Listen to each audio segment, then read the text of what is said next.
Doom shot, motherfucker.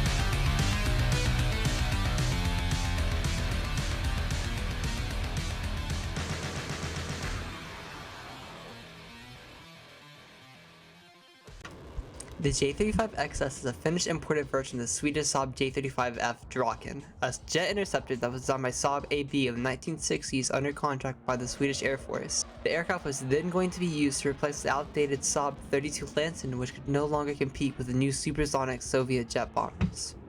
The requirements of the Saab 35 Draken were that it had to be able to go Mach 2, be able to climb to 18,000 meters within 5 minutes, have a service ceiling of at least 20,000 meters, and on top of that, it needs to have a combat range of at least 1,200 kilometers. The J35F was an upgraded development of earlier Draken models, featuring the iconic double delta wing that allowed for supersonic flight and low-speed lift without the need for swept wing control.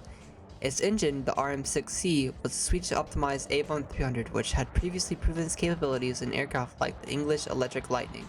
These features made the J35F one of the most capable jet interceptors of its time, able to engage both high-altitude bombers and low-altitude fighters. Although it was an upgraded model, pilots would still have to face the issue of the superstall, where the angle of attack was pushed too far at low speeds. It would cause the aircraft to spin out and roll, and although this issue is less likely to occur on this airframe than earlier variations of the Draken, it was still a very strong possibility to occur. Finland would reach out to Saab in the early 1970s to modernize its air force, where they negotiated a licensed production deal with Saab, allowing Valmet Finland to assemble the J35F using Swedish supplied components. They would label this new production variant the J35XS. Only 12 of the J35XSs were ever built, and apart from some sensitive Swedish systems removed before shipping for security reasons, it gave Finland the all-weather interceptor they needed to replace their outdated MiG-21s. In War Thunder, this aircraft currently sits in the premium side of the Swedish aviation tech tree at 10.3. It has a respectable empty weight max speed of about 2,200 kilometers an hour at an altitude of 9 kilometers. With a rate of climb of 177 meters per second, it is more than impressive for its BR range. And although it does get outsped by aircraft like the MiG-21 and J-7D, it's more than capable of being able to catch up with the majority of aircraft at its BR.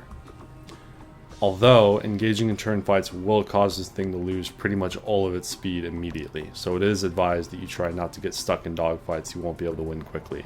That doesn't mean you can't dogfight though, as this thing allows you to pull some pretty bullshit maneuvers that'll get you the win in most dogfights. It does come with an AOA limiter switch, so that means you'll be able to pop that at low speeds and pull things that you normally should not be able to do. The J35XS is armed with two Aachen M55 cannons with a total of 120 rounds. Now, that doesn't sound like a lot, but each one of those rounds is 30 millimeters. So every time it hits, as long as you don't get Gaijined, it's going to blow up whatever you just shot. I've had plenty of times where it's just one or two of those things hit and the whole plane just blows up, okay? It does still mean you have to conserve your ammo though, because even though they're big shells, you still have to hit them for them to do damage, right? It also comes with 6 RB-24Js to make up for that low amount of ammo. And if you don't know what those are, those are essentially just AIM-9Ps. They do pull decently for their BR, but they don't pull as hard as things like R60s, so you kind of have to lead them a little bit more than you would other missiles if you're used to playing Soviet nations or nations with those hard pulling missiles. It has a 5-kilometer launch range. Being an AIM-9, it has a decent, range. It can catch up to most things at its BR, even if they're flying away from you. I've had plenty of times, something's like 2 kilometers away, flying away from me, catches up perfectly fine. In terms of CAS, it's not the best. You know, being an interceptor, you wouldn't really expect it to have very good cast, but it does give us a little nibble of something to use, especially for those of you who bought this aircraft just to use it in ground RB. It comes with two things, and these two things, if you know how to use them, can be very good together. An onboard ballistics computer and 114 HVAR equivalent. Now you can't bomb bases with this, but you can piss off 10.3 tank players. Now it is harder nowadays because of how much CAS has been just curb stomped by Jepards and whatever else anti-air there is nowadays. So if you don't have AGMs, it is pretty hard. But if you can pull it off, you know what? Power to you, man. You got it. Now, this jet sports a PS-01A radar system, which gives you a couple of features. It does have SRC with a 90 kilometer radius and an ACM mode with a decent radius as well, but seeing as this aircraft has no radar missiles, that's not really helpful at all. It can help you see where people are, or find the last person alive, and that's a good way to use it. But if you're playing this thing correctly, you're probably not going to be using the actual radar very often. Now, what you will be using a lot is IRST, or infrared search and track. Now, a lot of people don't actually know about this because you have to go and bind it, and it's not just a default thing like the radar is. You have to bind and switch into it. If you want to actually bind the IRST switch, you go to controls. You go look up IRST in here. You're going to see a thing here that says switch between radar and IRST. I have it bound to this little thing right here, but you can bind it to absolutely whatever you want. And now at that bind, you can switch between radar and IRST and use it with its IRST ACM or IRST SRC. Instead of locking on and looking for radar signatures like a normal radar would, it looks for infrared signatures. Now that's obvious, right? And you may just be like, why wouldn't I just use my like actual missile's infrared sensor? Now the reason why that's so nice is because you can lock onto someone and keep your infrared locked onto them from far away until you're ready to fire without having to keep your nose on them to make sure that the infrared thing doesn't leave the caged area. So that bigger circle around the smaller circle is where the infrared thing can be. Now when you lock them up with IRST, it basically becomes an uncaged infrared, and it can just go absolutely anywhere that it wants on your screen, and you don't even have to worry about it. So for instance, in an aircraft like this one, right, where it can pull really crazy AOA, and you kinda can't keep your missile in that cone when you pull really hard to lead your missile, it allows you to pull really hard and get your nose off of them while also keeping the missile locked onto that person. And with those two things combined, it can be super helpful. Now, it also does the same thing that radar does, where you can lock them up and then have your infrared on them. That way it just kind of stays locked onto them the whole time you're in engagement, and it kind of is helpful. But instead of locking them up and pinging their RWR every 5 seconds, letting them know that you're locking them and you're going to fire a missile, it doesn't ping them at all. So you could have this thing locked onto someone for 30 minutes straight, and because it's an infrared missile system, it won't tell them that you're locking them at all. So you could be coming up above someone, firing your missile or locking them or whatever, and they would not know that you're doing that at all, because it's an infrared search system and not a radar one. That's what makes IRST so helpful.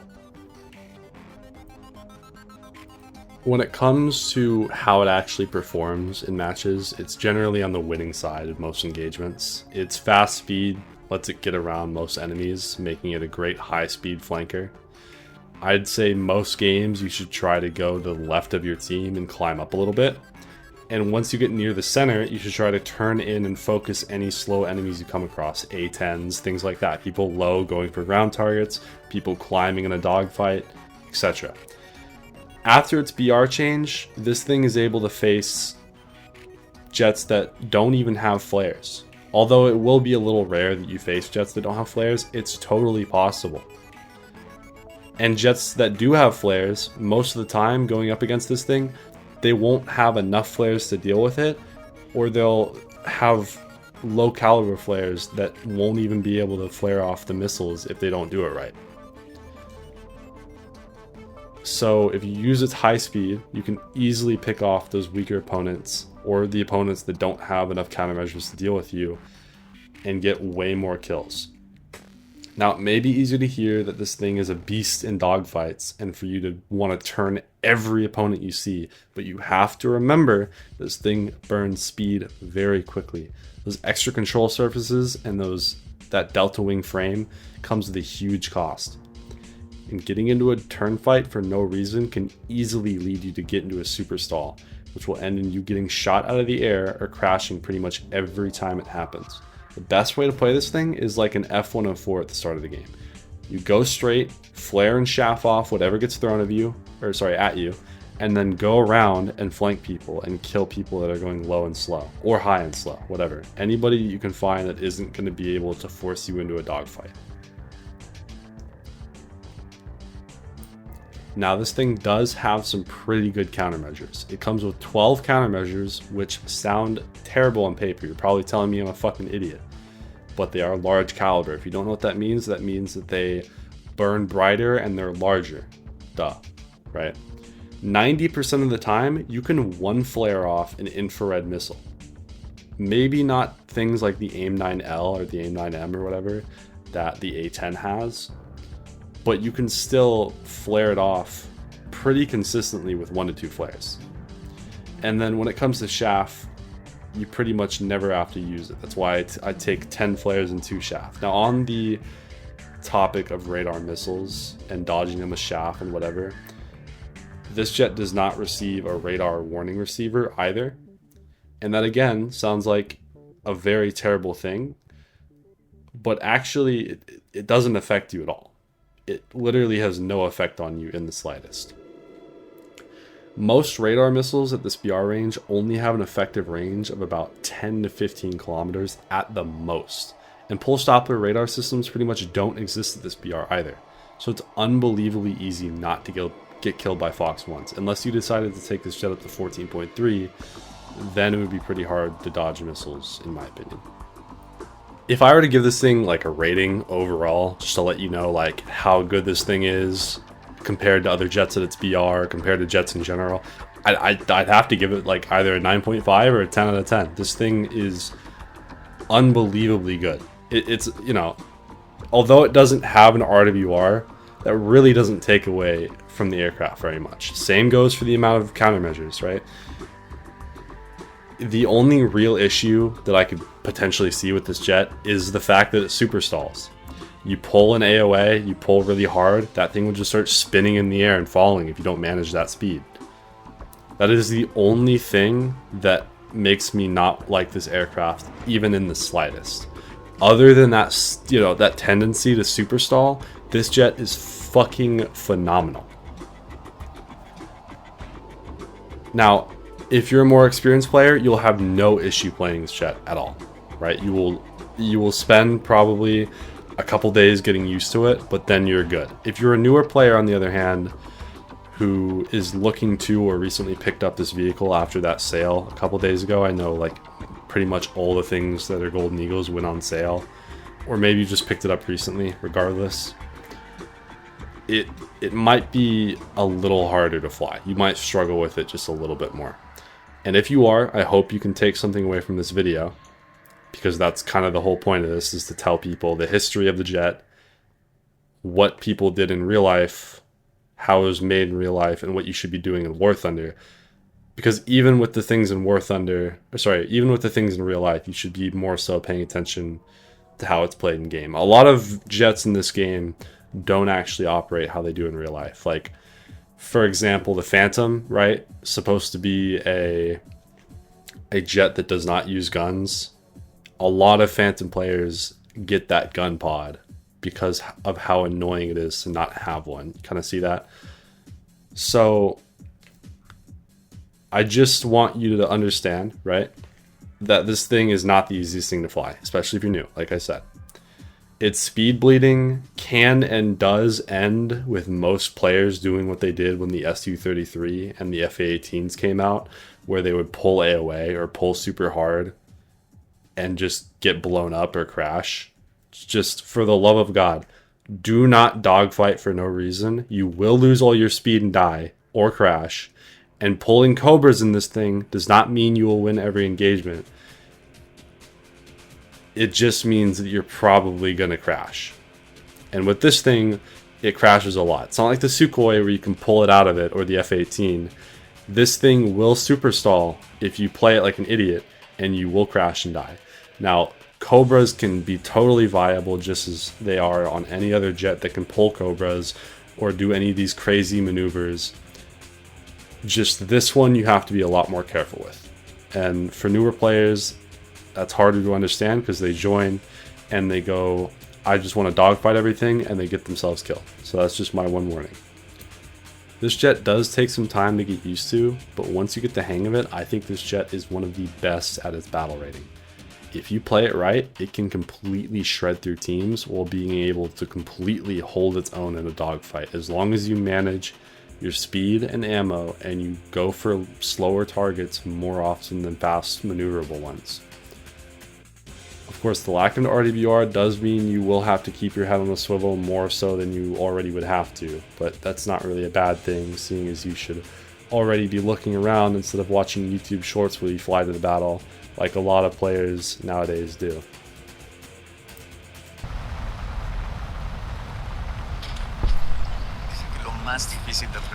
Buddy, get off YouTube shorts. You're getting shot at. You're getting shot at. There's literally a missile right there. I can see it. Hey, there's a missile. There's a missile. There's a missile. We hope you enjoyed watching. And until next time.